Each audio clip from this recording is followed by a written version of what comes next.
having me here. As you can see, he lives in Albuquerque. He got the money to leave Hobbs, and I'm still working on that. We also there, we grew up speaking West Texan. We didn't actually speak English. He learned that after he left. I'm still working on learning English myself. Mom was an English as a second language teacher, and so every family that came into our county from somewhere else came through Mom's class. Now, Mom, you just have to understand, my mom, your mother is probably the same, but I can't acknowledge that because my mom is probably listening somewhere right now. But she never knew anyone who was on the process of failing. She would make sure that you're not going to fail, with us or with you who had just come into her field of vision. And so each one of those families at times spent time in our home. Families with not quite enough money to get to El Paso to renew their permanent paperwork, green cards or whatever it was. They were always looking to Mom, and we struggled. I will tell you, my dad was a roustabout, which is the very lowest level in the oil field, and we didn't have a lot, but Mom would find somewhere the money to help them get to El Paso. Even up after I was on my own one night, late, Mom came. I was just, sometimes in my household, maybe some of you men have to do household chores too. My wife sees that I do those. And I was cooking dinner, and Mom showed up with a family from Russia, and they don't have money for a motel. Can you let them stay here? And my wife is looking at me. We don't know them, and I just know Mom well enough to know I just better go along. So we invite that family in, 2 kids, 12-year-old boy, and they're sitting down to dinner with us. We didn't have much, but it was what I cooked. And the boy made the comment that we still repeat today. Looks bad. Tastes good. So we still repeat that today. It was through Mom that I met Joe Yee. Now, Joe Yee, this is back after I returned from Vietnam, got back into Hobbs. And Joe Yee owned a Chinese restaurant, was new to the area himself, was learning English through Mom, and still is a very good friend today. A couple of years ago, we had the opportunity to go back to Vietnam. I wanted to go as someone who was there as a combatant in the 1970s, and Joe Yee as a warrior himself, as a military man from China, from Taiwan, said, I will go with you. So the 2 of us, without wives, had another military friend, went back, and I wanted to see that area that had been the source of danger and the source of conflict for our country.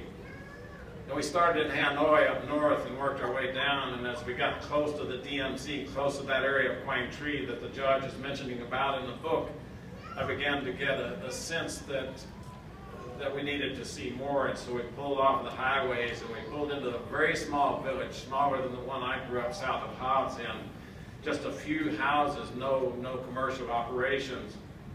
And we visited the home of Giap, the commanding general of the North Vietnamese forces.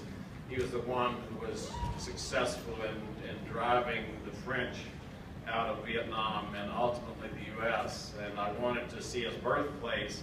It was a very emotional moment. The French had actually burned the house. It had been rebuilt after the war. They'd killed his parents. And so just an elderly aunt took care of that property. So Joe Yee and myself and our friend Jack Swickard from Roswell visited that home. And I had this compelling sense that I wanted to come away from that place with something, because it just, the DMZ was right here. His home was a couple of miles there at Quang Tri. The site where that landing was just a couple of miles further south. And I wanted something from now, remember, and there was literally no home, no stores to buy anything, so I asked the driver to stop. There was a flag, the Vietnamese flag, hanging on a flagpole, bamboo flagpole in front of my home, and I said, tell the man I'll pay for him a new flag if he will give me this flag. The guy came out in his Bermuda shorts, about my age, shimmied up the pole, and untied the flag, came down, and presented the flag to me. I was overwhelmed. It turns out that he was a warrior for North Vietnam. He was fighting against us at the time I was fighting against him. I could not, he would not accept payment for the flag, so I then pulled out of my pocket a congressional ballpoint pen. That's all I had that was worth of note. And so I offered him a congressional ballpoint pen in which he signed the flag. That flag hangs in my office today as a reminder to us that there will be divisions and there will be struggles. But we as human beings do not have to join those struggles or keep them in our hearts forever. And that is one of my suggestions to you today. As I listen to the places where you come from, I have visited most of those places, and I find them attractive and charming, and I love the people from around the world.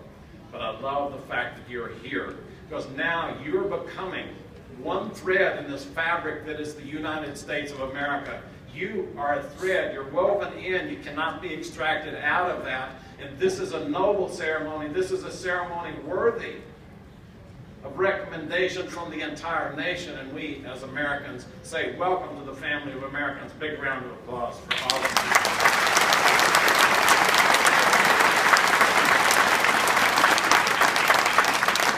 In your packets, you have this. This is a couple of documents here, but the one I want to draw your attention to is the Constitution of the United States of America. Now, what is a Constitution? There are many discussions now whether it still applies. Is it any good? It's too old-fashioned. We need to leave it behind.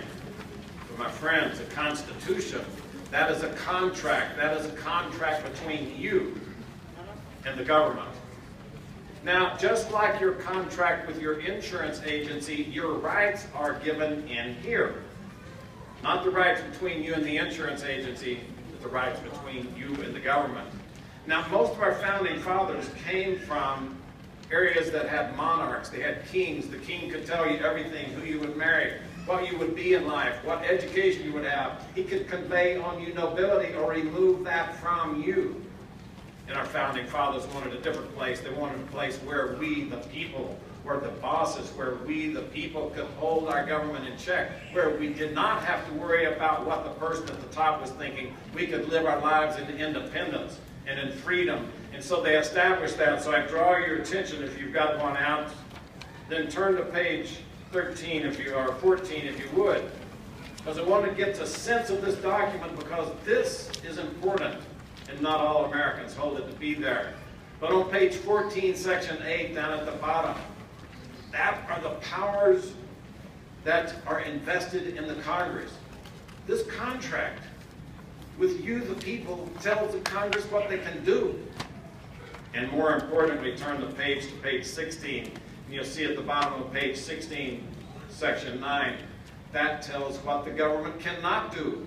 That was a very radical concept when this document was formed, of people telling the government what it could not do. These are the reasons for America's success, because we, the people, ordained this government. We set in it its limits, what it can do and what it cannot do. But even this document could not be approved by all of the states because they mostly wanted freedom. People came here to worship freely, to live freely, to do what they wanted to do. And they did not want Washington. They did not want a government that was too strong. This Constitution could not be approved initially by the 13 founding colonies. And so they went back to the drawing board and they incorporated the Bill of Rights. Turn to page 33 if you would. Page 33 begins the Bill of Rights, the first 10 amendments which were put in place before this Constitution was ever ratified. And you can hear the concerns of those founding fathers that they didn't want this government to do what they had seen. So Amendment 1, you make no law respecting establishment of religion. They wanted that freedom to worship the way they wanted to, nor the prohibiting the free exercise thereof. They wanted to be able to petition their government. They had not been able to speak that freely. So the freedom of speech, freedom of religion is there. They wanted the right to keep their guns, to bear arms. That's Amendment number 2, stated before they would approve it. I draw your attention to Amendment 5 on the next page, 34. The last sentence in that is being played out right here in New Mexico.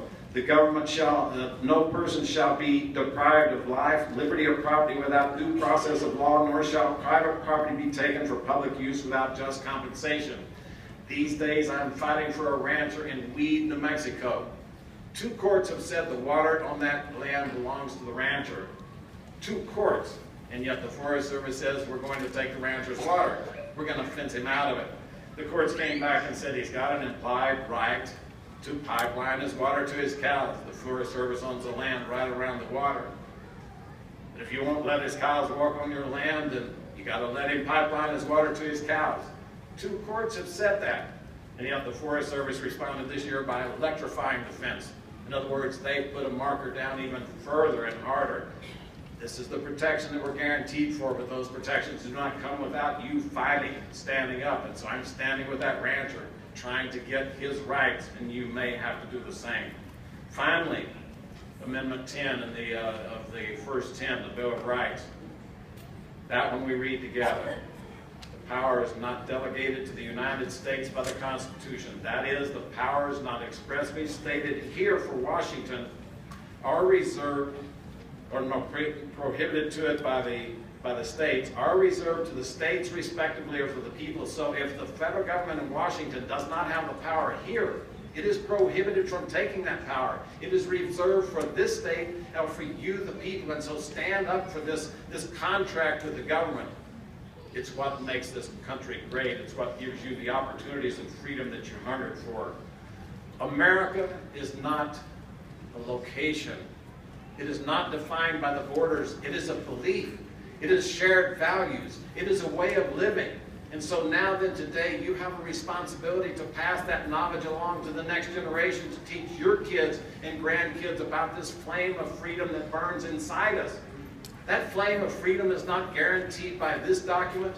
It is not guaranteed by Washington. It is not guaranteed by anyone except you in this personal belief. The 3 values that I think that America shares, forget the differences. What do we agree on? I think we agree on 3 basic things across party lines, across racial lines, across cultural lines. That is liberty. We want freedom for all. It's this country which will fight for freedom for other nations. Our young men and women will die for freedom over there. That concept, if it doesn't burn in your heart, will not be given to the next generation. The next concept that I think that we share as a whole is fairness. We all want justice before the law. We will pay our due regards and our just regard, but we want fairness.